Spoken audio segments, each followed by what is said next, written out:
Шамалған ауылындағы орта мектеп 3 сынып оқушысы Бейімбет қызы Аниса Мағжан Жұмабаевпен жастарға сенемін.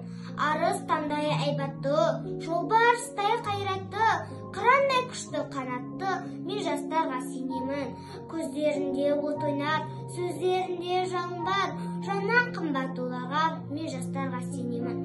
Жас қырандар балапан, жайып қанат ұмтылған, көздегені көк аспан, мен жастарға сенемін. Жұмсақ мінез жібектер, сүттей таза жүректер, қасиетті тілектер, мен жастарға сенемін.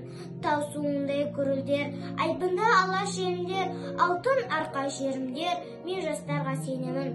Қажу барма тұлпарға, салу барма сұңқарға, иман күшті оларда, мен жастарға сенемін. Алаш айбыны ұраны, қасиетті құраны, алаштың олар құрбаны, мен жастарға сенемін. Мен сенемін жастарға, алаш атын аспанға шығарар олар бір таңда, мен жастарға сенемін.